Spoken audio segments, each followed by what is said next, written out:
Hey everyone, and welcome to episode 2 of our brand new podcast, Game of Funds, a podcast of revenues and exits, where we talk with today's revenue leaders in private equity. This entire show is dedicated specifically to revenue leaders, and everything around revenue, but specific to private equity. There's a lot of mystique around private equity. So me and Noam here are we want to debunk it, and we want to talk with leaders that are actually in the field. Noam, how are you, man? I'm Hope you're great. I'm well. great. I was looking forward for today's episode, to be honest. Oh, it's a doozy, isn't it? Yes, it is, sir. Yeah, it's really gonna be fun.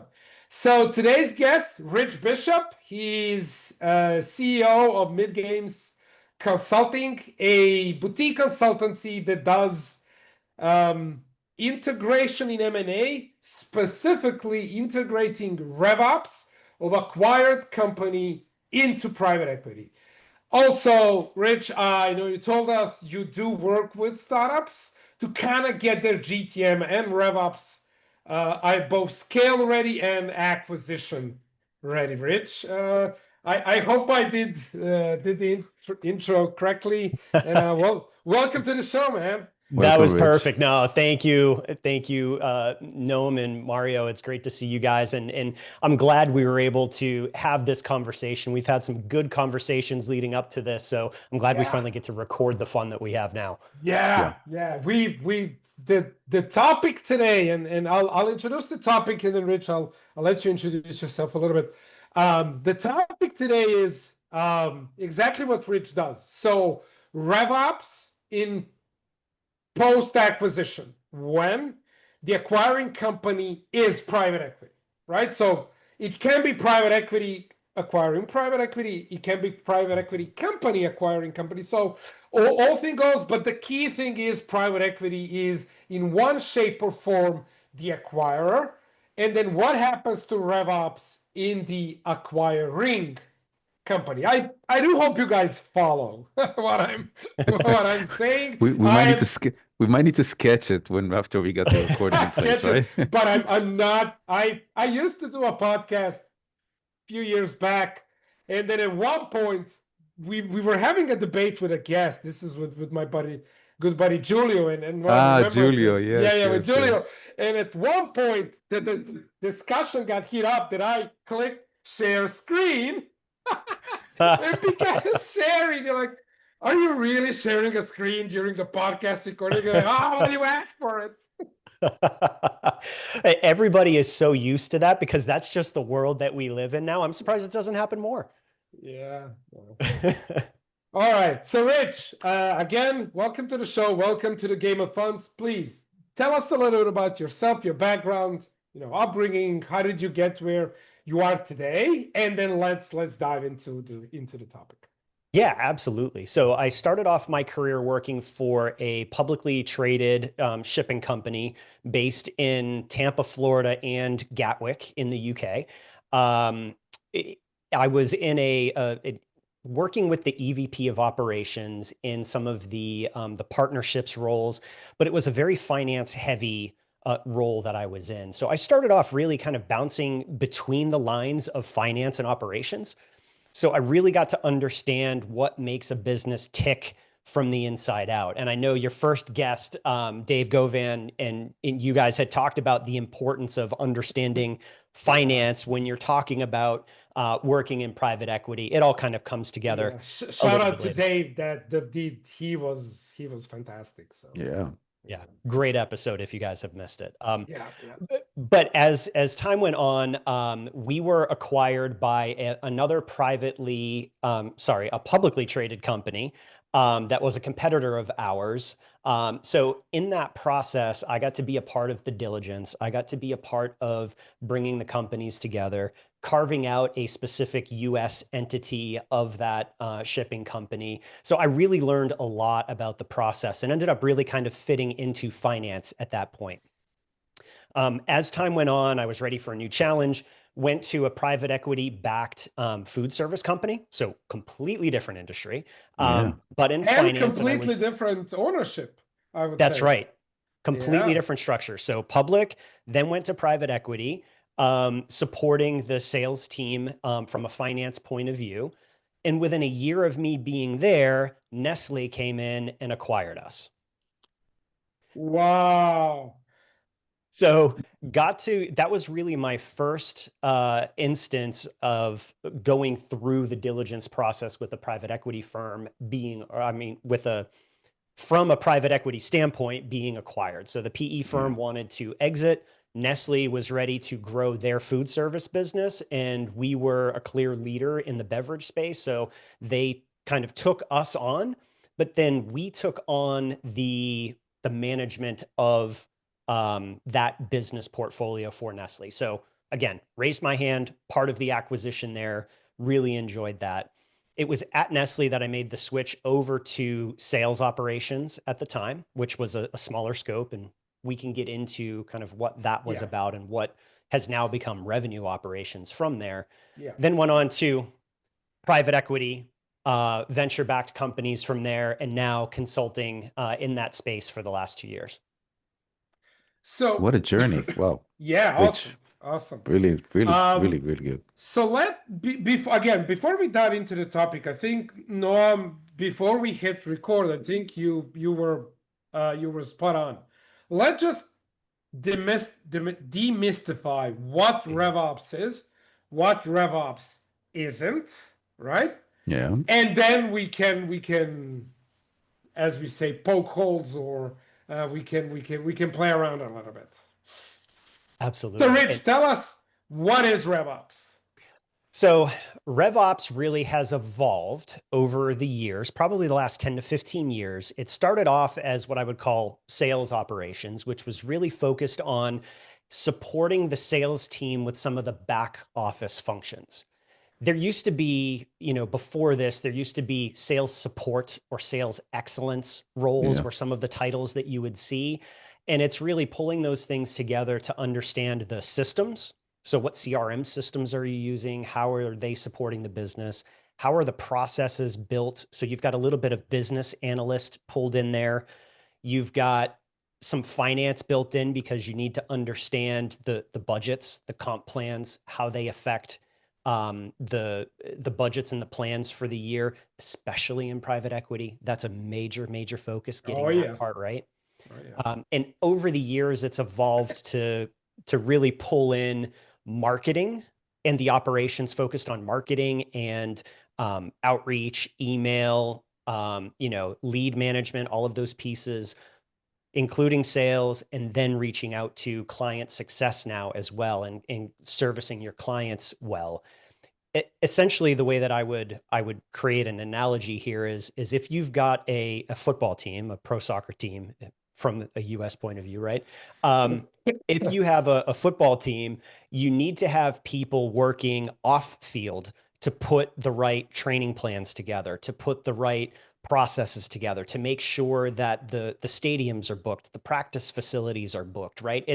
It's that back office stuff, so that the people who are like the players on the field, the sales people, that they can do what they do best and not have to worry about some of those other outside distractions. Yeah. Nice. Oh, wonderful analogy. Thanks, Rich, for this. All right, let's dive in. So, when a private equity looks at the company, obviously, you and I talked, and this is worth noting that integration begins, I would say, before signing an LOI even. I would say that's when you, as an acquiring company, have to think about integrating. But let's begin with due diligence, right? So if you're on a side of private equity and you are looking at the company that you want to acquire, what are some of the things you look at in revenue operations? Yeah. As part of due diligence, right? And then we can move on a little bit down. Absolutely. Yeah. Revenue operations is really the supporting arm of sales. So when a private equity company is looking to acquire somebody, of course, they're going to put together a thesis. they're going to make certain assumptions based on what they know about this company that says, okay, if we buy this company for $100 million, for example, right? Whatever the number is, we know that we need to make these additional investments, whatever that happens to be. So we're going to spend a certain amount of money. At the end of 5 years, 3 years, 7 years, whatever the timeline is for that investment, we know that we need to get a certain amount of value out of that at the end. And that value is going to come from two places, and two places only. It's either going to come from increasing your top line or increasing your bottom line. At the end of the day, it's really more about the bottom line, but we know that the top line kind of drives that. And most of the times it's both. It is. When anyone sets foot in private equity, the first thing they kind of slap you is rule of 40.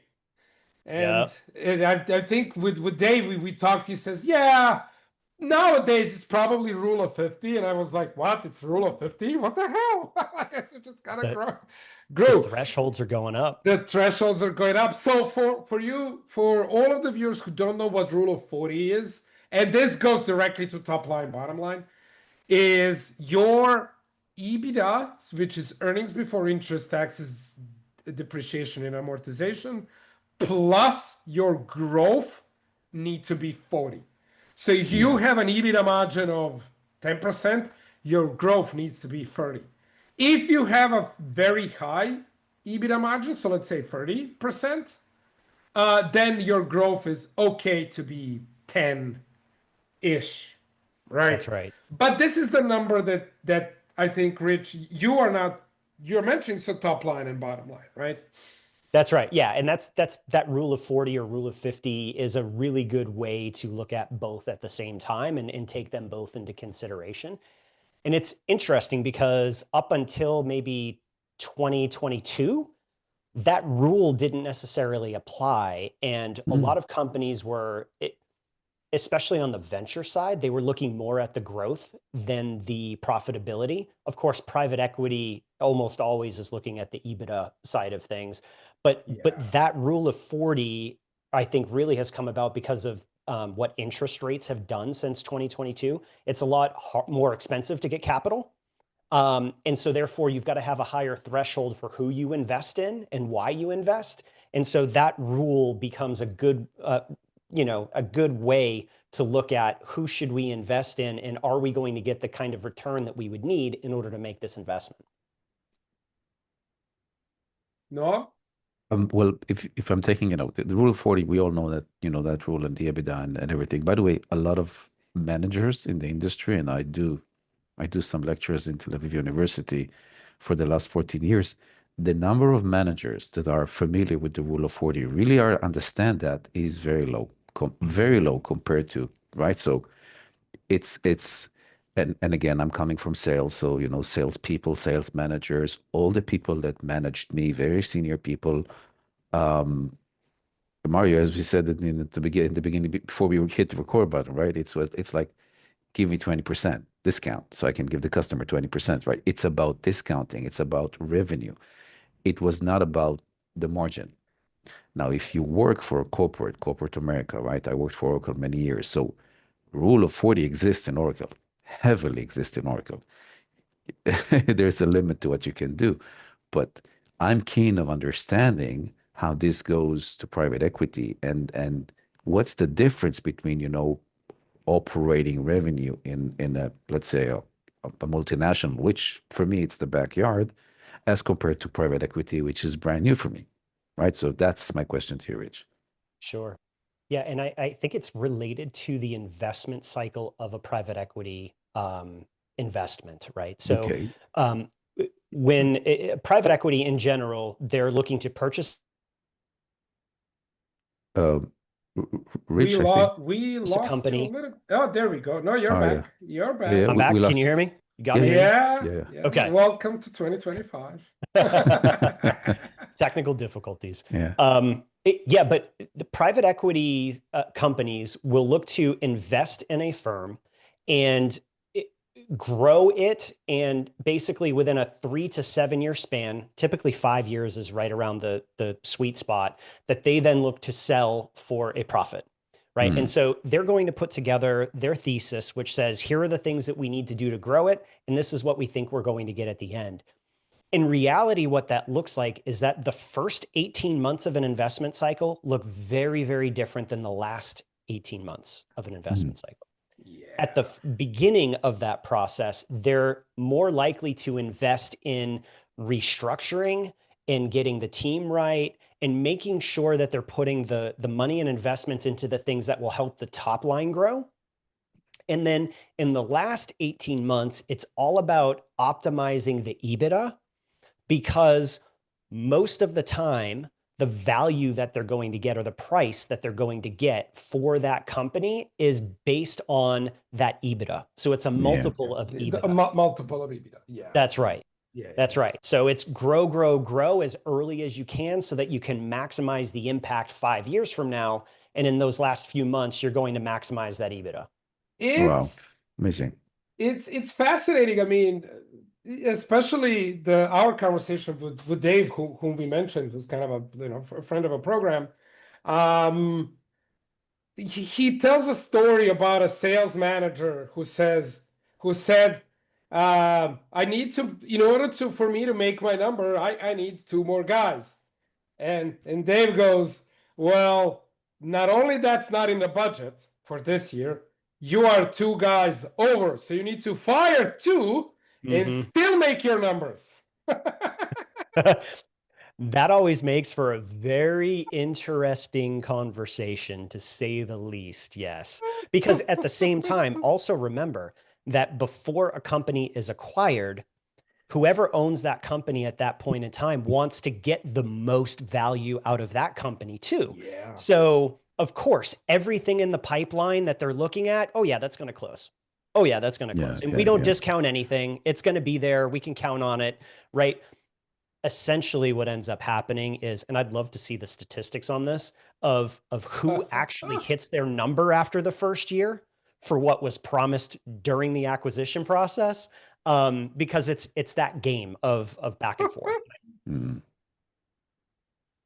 By the way, they're not hitting the numbers as is. That's right. By the way, Mario, for the sake of the example, there's managers that always keep 2 guys on the bench. They know that they need to get them fired during the next cycle. So it's a non-contributors, right? So you're there, you're gonna get fired, but hey, you can be here for a while.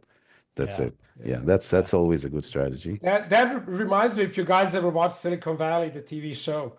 So Hooli keeps like software developers they don't need, and they just spend time, sunbathing on the roof, and and they're like making 20, 30 grand a month, but he doesn't want to let them go because they will go to the competition. So that's a wonderful place to work in. But sorry, Mario. No, please go ahead, Mario.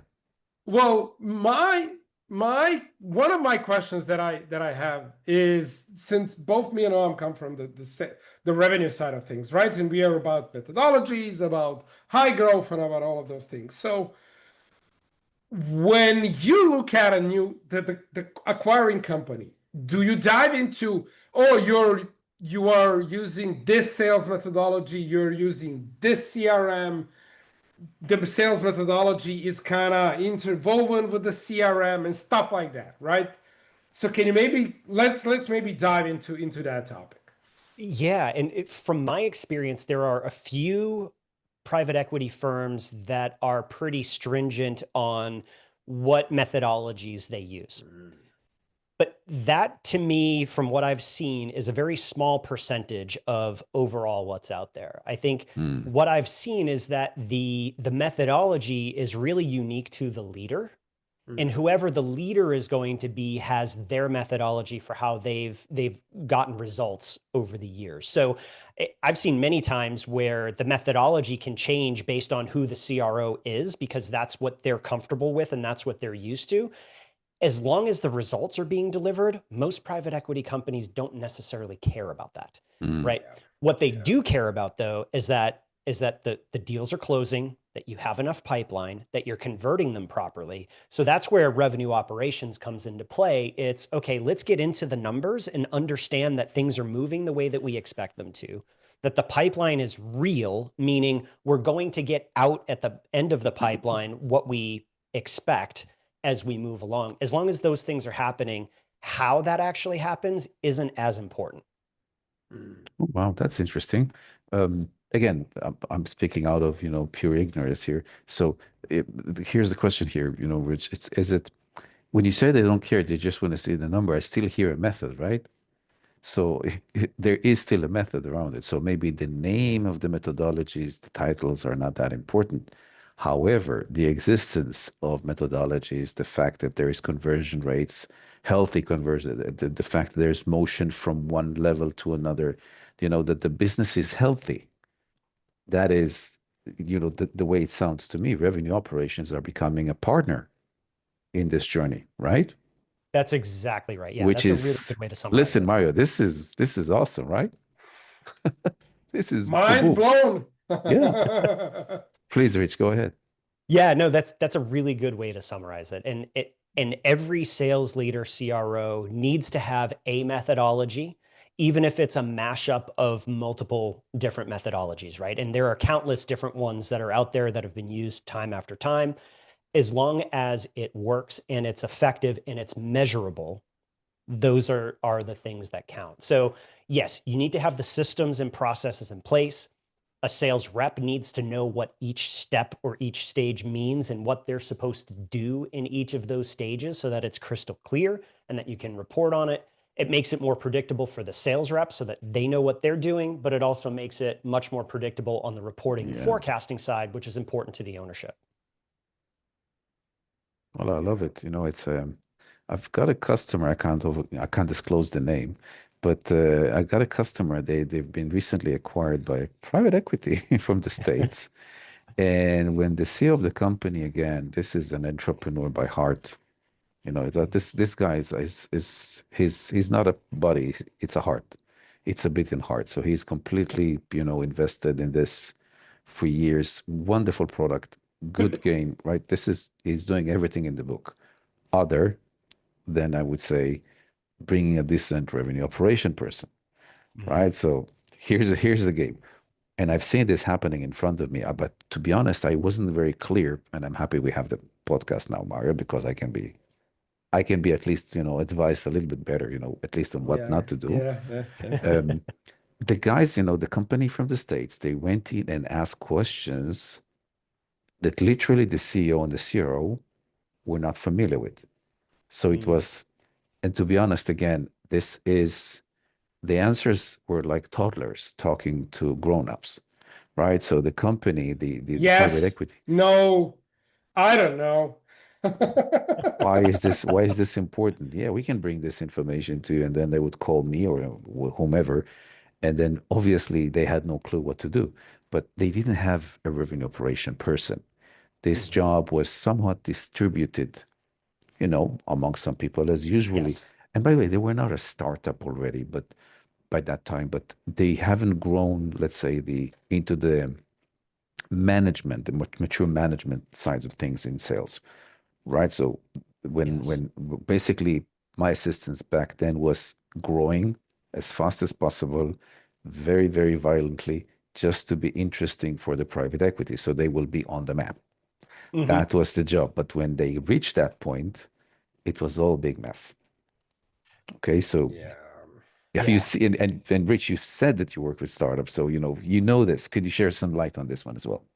Yeah, absolutely. And it's interesting because when you are a startup, you're just trying to acquire customers, right? You're looking for product market fit. Once you have that, you're looking to grow as much as you can. And sometimes getting the operations to be structured and in place is an afterthought because you want revenue, right? You need revenue to come in so that you can continue to grow. And sometimes getting the right structure in place and really kind of building the machine that keeps it going can be an afterthought. And that's where I think in the US, probably about 15 years ago, maybe 20 or so now at the most, the whole concept of revenue operations or sales operations started in Silicon Valley with tech startups.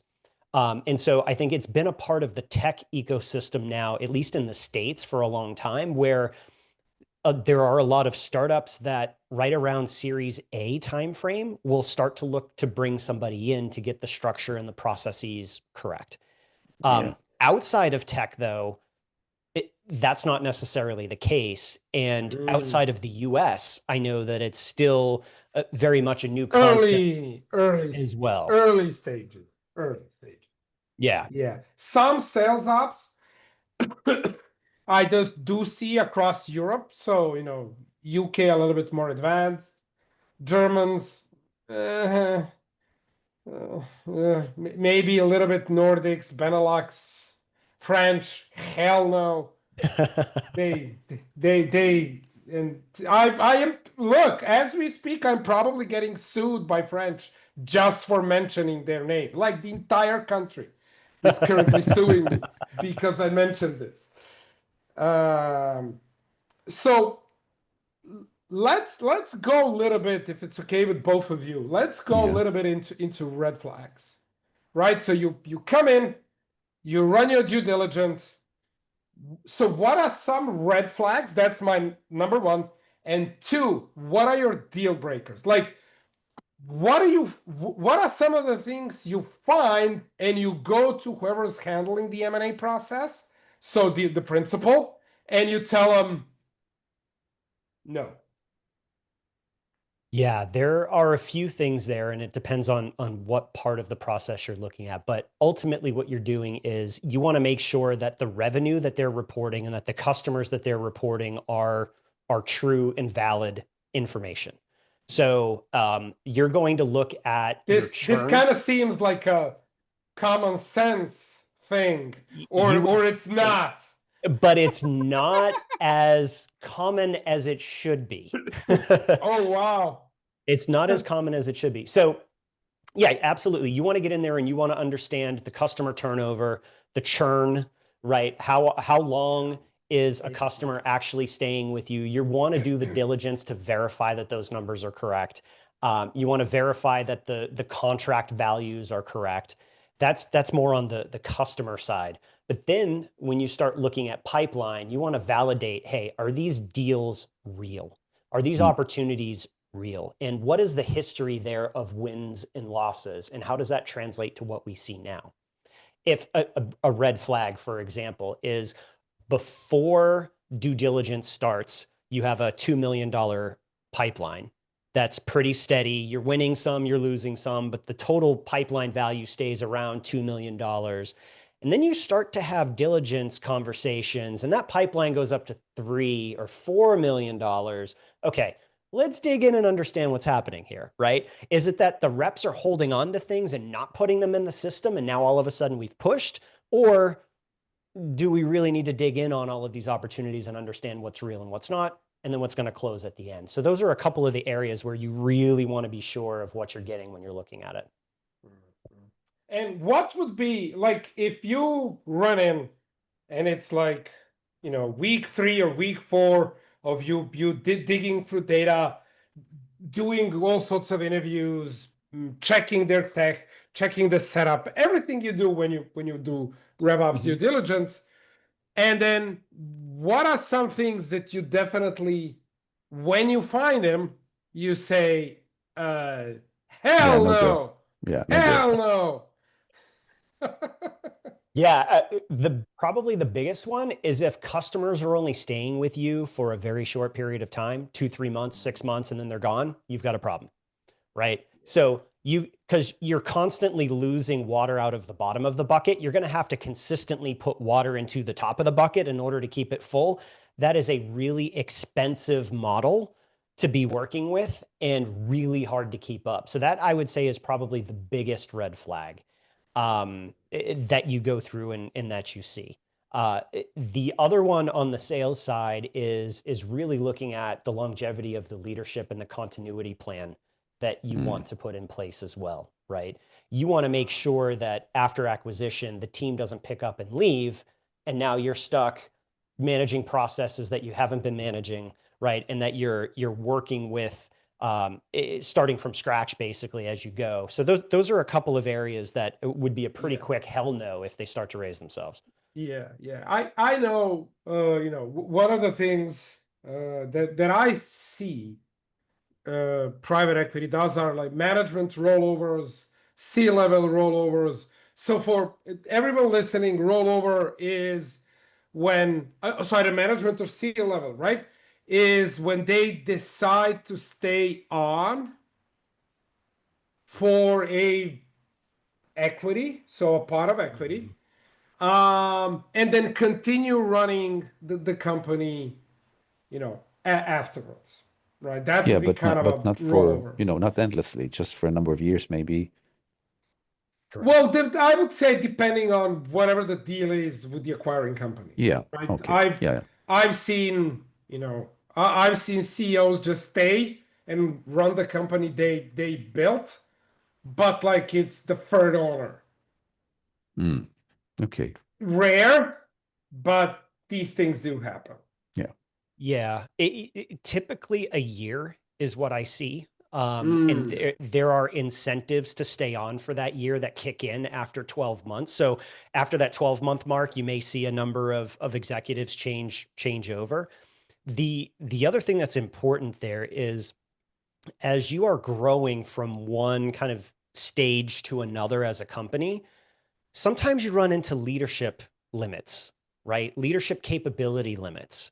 And what got you to 30 million a year is not what's going to get you to 100 million a year. And sometimes you need different people in order to execute that because of their True. leadership capabilities. Very So true. that also has a lot to do with some of the leadership turnover that takes place. Yeah. And I think one of the questions is, okay, yeah, the leadership team, fine. But how do you, and this is kind of maybe a little bit broader question, right? So how do you identify key people that are absolutely must to keep on board? And then, how do you deal with the rest? Yeah, that is absolutely a part of the diligence process, right? Yeah, So you're of going to go course. through and you're going to look at from top to bottom, and I'll focus on sales because we're talking about revenue Yeah, operations, but you Yeah. do this yeah, across every department, right? yeah. Who are the folks that we absolutely need to keep and make sure don't go anywhere, and let's include them as early in the process as we can if it makes sense, right? Because you want them to have ownership of Yeah. what is being created. So yeah, you want to look at those things and really kind of look at, for example, your reps, right? My top performing reps, they better not go anywhere. So we need to make sure we keep them. Maybe some of your lower performing reps, unfortunately, maybe those are the two that you're ready to move on from, right?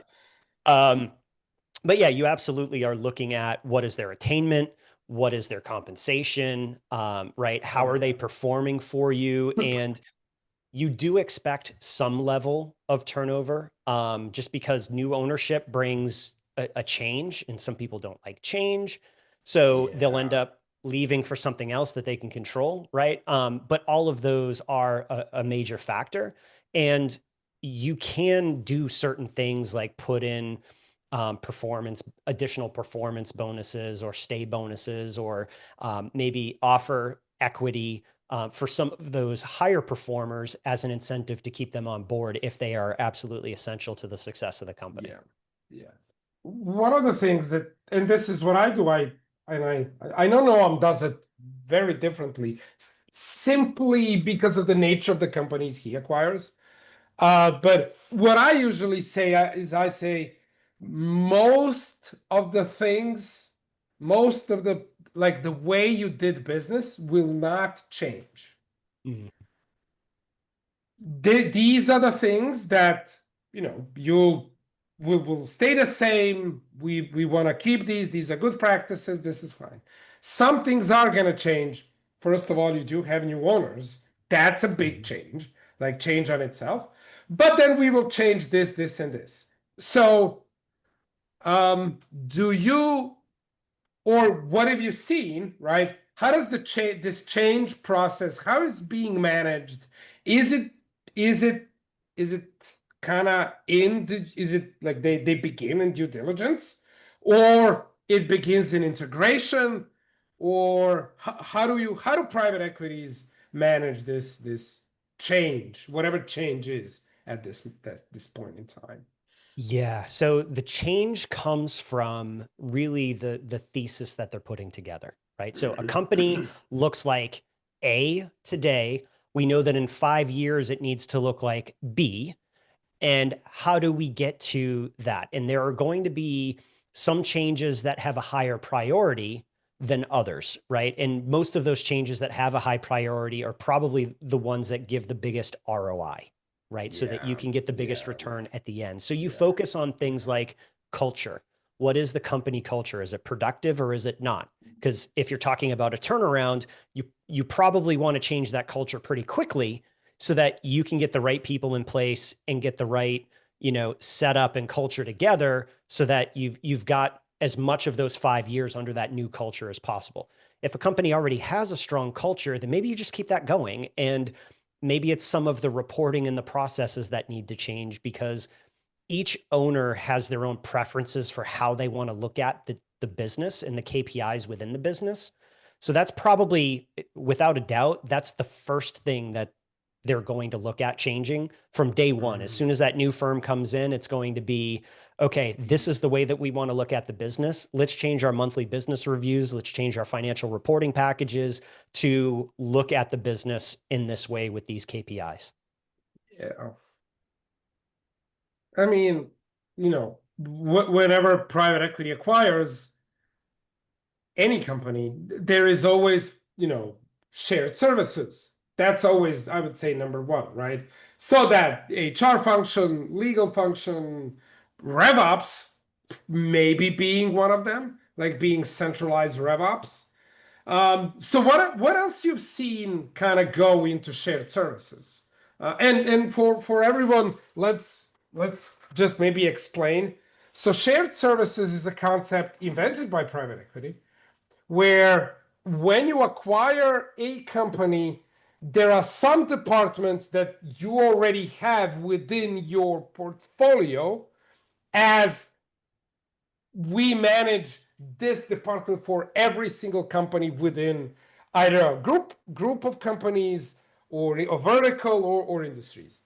Mm-hmm. One being legal, finance or payroll, HR, RevOps. So what have you seen from is there like a more emphasis on RevOps being a shared service in, let's say, for the past 5 or 6 years? And what are you seeing happening there?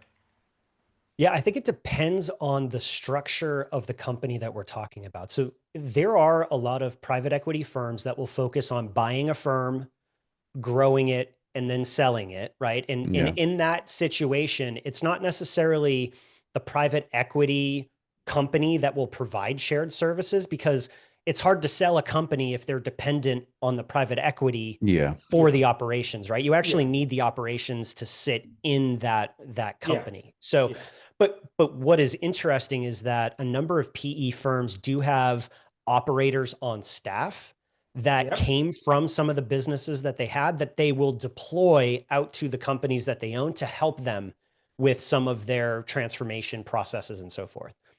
Where shared services do come in, though, is if you're acquiring multiple companies together and you're trying to pull them together as one entity, right? If you're running a consolidation plan. Exactly. Yeah. Yeah.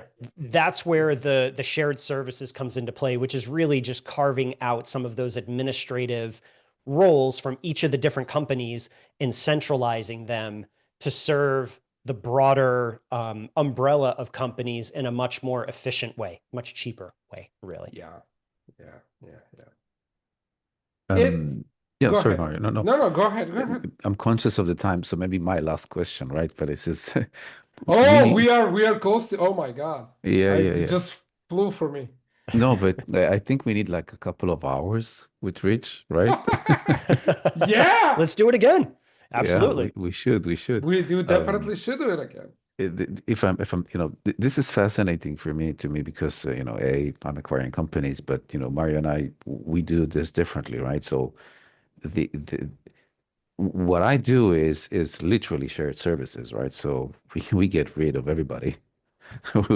Sorry, that's what we do. But we get rid of the disease. Sorry, pardon, I don't mean to be mean, I just say what I mean. But we get rid of But the you disease. do acquire, you don't have to apologize. You acquire distressed companies. There has to Yes. be a lot of rotten apples there. My philosophy Yes. is completely different. I go after very healthy ones. No, So no. I'm really conscious about who are the people that are in, right? For Yeah. you just, hey, these 10 are, rotten It's a, apples. Fuck it's off. it's we draw a line. That's it. Everybody to the right. Have a good day, right? But it's a bit more complicated than that. Of But course. but for the sake of the argument, the thing is that it got me to think right now. It's a system, right? So I do this, for a decade right now. You could say I grow the process of doing it, but it is not that, let's say, systemized as private equity comes in, right? Hmm. So the way I take a look at it is, yeah, shared services. Yeah, we actually get rid of all the administrative, all the back office administration, HR. We get rid of everything because we got it. Hmm. And then when we sell it without it, which means Hmm. you have to have it. So the buyer, the acquirer, usually is a giant, then it can accommodate that, let's say, entity, digest it very easily. So but then again, it's like selling a product fit, right? So to a market that has a product fit into it, right? But Yeah. but for Sure. me now, I see that the wide, let's say, options or cases out there, this is endless, right? So it's more than that. I just systemize it around something very, very specific, and I don't deviate. I don't move from my plan. I don't move an inch.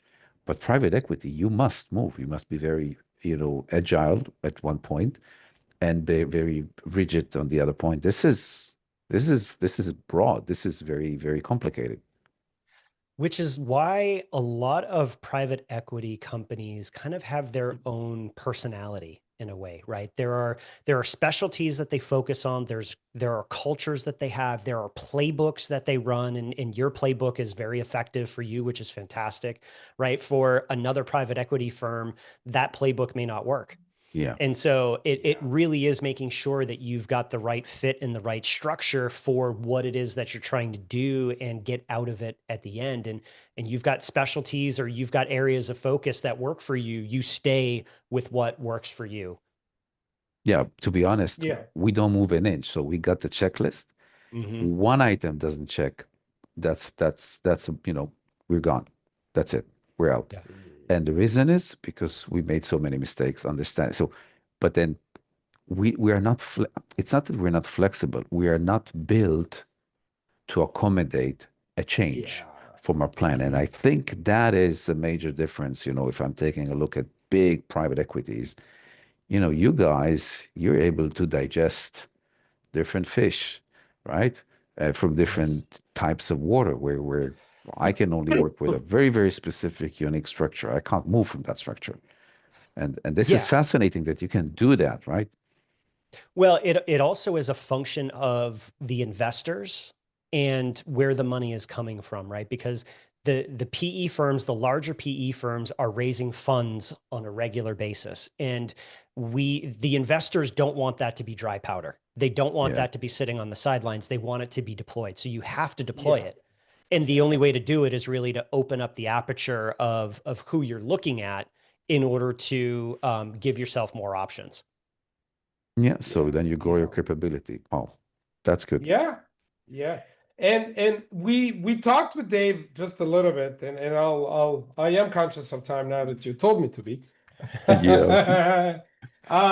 We talked a little bit about the relationship between the GPs and LPs and general partners, limited partners, and you're completely right. The only worthless capital is the one that's not being used and not being deployed. Yeah. Just sitting on somewhere, Just right? sitting somewhere, even not generating interest. just by sitting there in a big bank. I did saw like a LinkedIn post like you raise 45 million Series A, then you put that in a bank, you get a yearly interest, and then you report to your investors, hey, we are at 450,000 ARR, and then you raise a Series B, and then or you put it in a mutual fund or whatever, right? So Yeah. Yeah. no Well, remember, product, no nothing, just it's funny, but yeah, maybe you could get away with that. But remember, the investors are looking for better than stock market returns, right? of course. And your stock market returns on average over time are going to be much, much better than they would even in a high yield savings account. So Yeah. the expectations are very high in this Always. space. So Yeah. there really is a high threshold for performance. Yeah. I think S&P maybe 8 or 9% for the past 20, 30, 40 years. And you have to beat that by long shots. You have to be between, over at least I would say 15% Yes. year over year returns. Yes, absolutely. Yeah. Awesome. Rich. Thank you so much for joining us here on the Game of Funds podcast. Wait, Mario. I want Rich, we need another episode. We need more time. We do need If more Rich will time. agree, of course. Of course, yeah, absolutely. I'd love to. This We, is we fun. will get him. We will get him on a second episode. But for now, we are at the as we say, at the world's end. Any last like kind of final thoughts when it comes to RevOps? Both due diligence and integrating it. When the acquisition goes through. Yeah, I would leave you with this that revenue operations in many cases is an afterthought for companies as they grow, but it always becomes one of those I guess regrets that I hear is I wish we would have had that sooner. I wish we Yeah. would have started to look at this sooner because of the efficiencies that it ends up creating for especially the sales leaders, the CEOs, and the CFOs really appreciate a good RevOps person as well to be able to have that insight into what's happening with sales. So there are a lot of RevOps consultants that are out there. I happen to know a guy that help with fractional work as well when you can't necessarily afford to bring somebody on full time. You can still get the or expertise you don't need from them full time. That's right. Or you don't need them full time. Yeah. That's right. Exactly. But don't skip out on the processes that you need because you're going to pay the price for it later.